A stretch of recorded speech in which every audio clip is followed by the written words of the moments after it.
हास्य शायरी लेके आते हैं खांची अरमान।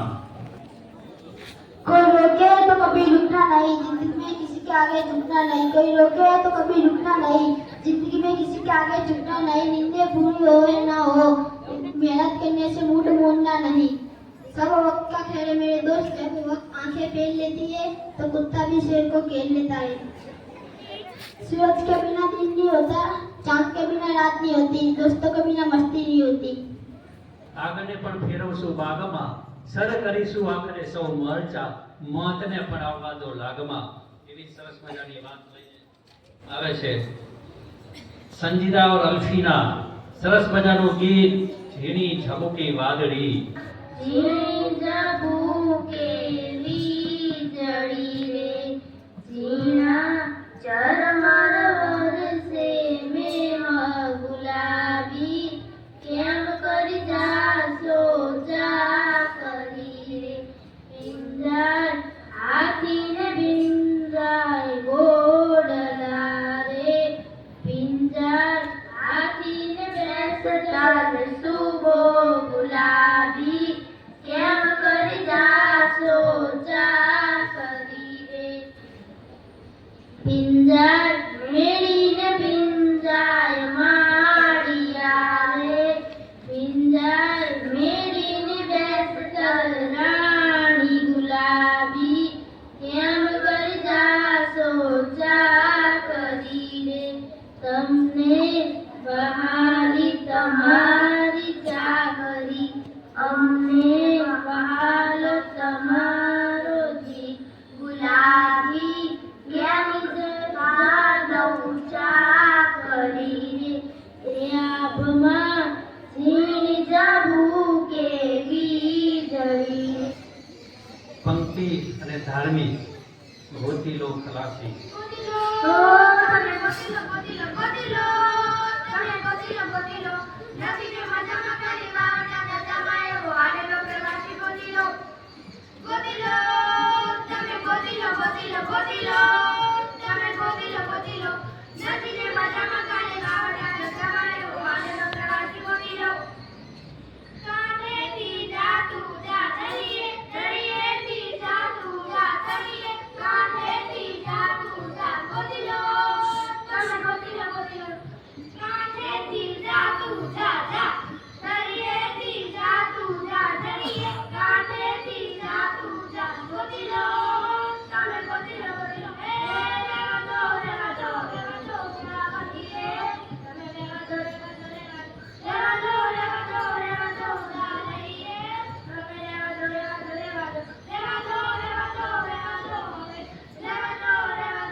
સ્થિર અને સલામત હોય, પણ માણસ એને નથી પરજાણું। અરે ખારનો ખલાસી તો ઈ કહેવાય જે ફળીદાર નાગ જેવા પડે કારણ કે કિનારે તો નાની પડે નાની નાની ઢગલી ને નાના એવા સપનાની લે તમારી ઢગલી એવો તોફાનો તારા પ્રમાણે હાલે સાવવાની જાય તો એની હિંમત અને આવો નહીં યાદ ખાડનો ખરાસી એવો હાડનો પ્રવાસી એવો ખાડનો ખરાસી એવો હાડનો પ્રવાસી ગોતીલો ગોતીલો ગોતીલો ગોતીલો ગોતીલો ગોતીલો ગોતીલો ગોતીલો પોતાના જદારિયામાં પોતાની જડુ બગીથી જાતનો ગોતીલો હે હે નદીને મજામાં કાલી વાવટા ગજામાં એવો હાડનો પ્રવાસી ગોતીલો એવો કોણ છે કલાસી મને એવો કહેવાય આ કોણ છે કલાસી મને હાય હાય હાય એવો કોણ છે કલાસી મને લઈ જાય ગોતીલો તમે ગોતીલો ગોતીલો એવો કોણ છે કલાસી મને એવો કહેવાય એવો કોણ છે કલાસી મને હાય હાય હાય એવો કોણ છે કલાસી મને લઈ જાય ગોતીલો તમે ગોતીલો ગોતીલો એવો કોણ છે કલાસી મને એવો કોણ છે કલાસી મને હાય હાય હાય એવો કોણ છે કલાસી મને લઈ જાય ગોતીલો તમે ગોતીલો ગોતીલો નથી ને મજામાં કાલી વાવટા ગજામાં એવો હાડનો પ્રવાસી ગોતીલો ગોતીલો તમે ગોતીલો ગોતીલો મારું નામ રાધા મિલા નિલેશભાઈ છે હું ધોરણ 5 માં અભ્યાસ કરું છું હું આજે તમને વાર્તા કહીશ કે તમે શાંતિથી સાંભળજો વાર્તાનું નામ છે ઈમાનદાર છોકરો એક છોકરો હતો અને એક ભાઈ હતા જે છોકરો હતો તે બૂટ પોલિશ કરતો હતો અને તે ભાઈએ આવીને કીધું કે તું મારા બૂટ પોલિશ કરી દે ને પછી પેલા છોકરાએ બૂટ પોલિશ કરી દીધા અને પછી જ્યારે પૈસા દેવાની વારી આવી ત્યારે પેલો માણસ ખૂબ જ પૈસાવાળો હતો પરંતુ તેને પૂરા પૈસા ના આપ્યા છોકરાએ 50 રૂપિયા માંગ્યા પણ તેને 10 જ રૂપિયા આપ્યા પછી તે આદમી એવો ગાડીમાં બેસવા ગયો તેવો એના ખીચામાંથી પાકીટ પડી ગયું અને પેલા છોકરાના હાથમાં આવી ગયું અને પેલા છોકરાએ ખોલીને જોયું કે અંદર શું શું વસ્તુ છે પણ તે છોકરાએ એક પણ વસ્તુ લીધું નહીં અંદરથી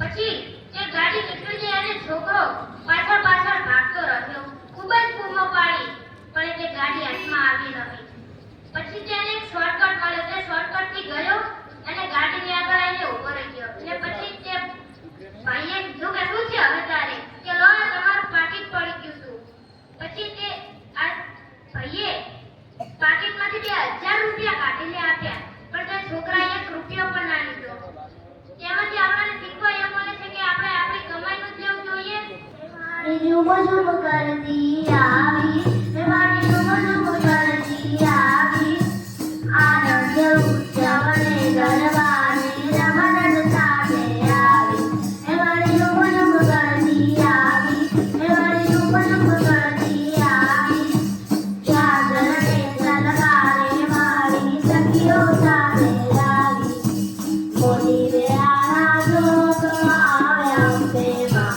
જગમાં જગમગ થાય એ આવ્યા તેમાં એ આવ્યા તેમાં ઉડા ઉડા રંગલાલ રે આવ્યા તેમાં જગમાં જગમગ થાય એ આવ્યા તેમાં એ આવ્યા તેમાં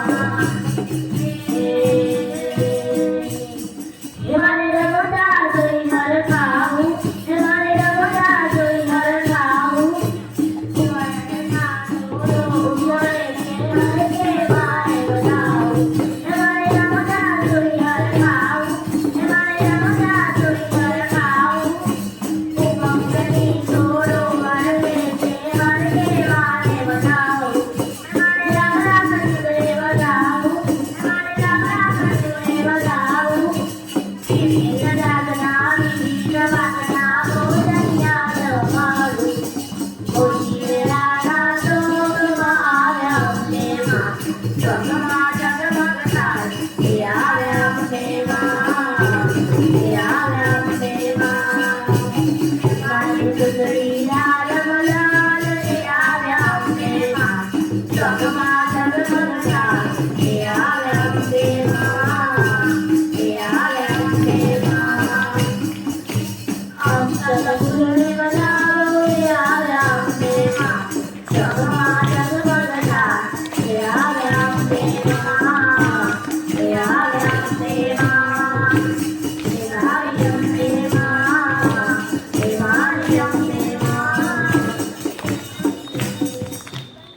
નેત્રોજા સૌમ્ય ફરી પાછી વાર્તા જીવનમાં પપ્પાનું મહત્વ. આજે હું તમને પિતાનું મહત્વ સમજીશ, તમે સાથે સાંભળજો. આ દુનિયામાં માં વિશે તો ઘણું લખાયું છે, જેમ કે કવિતા, ઉપમા અને ઘણા કાવ્યો લખાયા, પણ પપ્પા વિશે કશું નથી લખાયું. આ દુનિયામાં માં દેવકીની પીડા તો સૌ કોઈએ જાણે, પણ અનઅડધી રાત્રે નદીના ઘોડાપુર પાર કરનાર વાસુદેવની પીડા તો કોઈએ ન જાણી. હંમેશા પડદા પાછળ રહીને બાળકનું કર્તવ્ય કરતું હોય તો તે એક પિતા હોય છે. પિતા એક એવો જીવો છે જે પોતાના બાળકના જીવનને પ્રકાશિત કરવા માટે પોતે બળી જાય છે. ક્યારેક ગુસ્સો, ક્યારેક પ્રેમ. આજ પિતાના પ્રેમની ઓળખ છે. પિતાનો પ્રેમ હંમેશા જીવનમાં આગળ વધવાની સલાહ આપે છે. પિતા એટલે ત્યાગ, સમર્પણ, ગુરુ, માર્ગદર્શક, જે શબ્દ તેમના માટે ગણી શકાતું નથી. લોકો કહે છે ને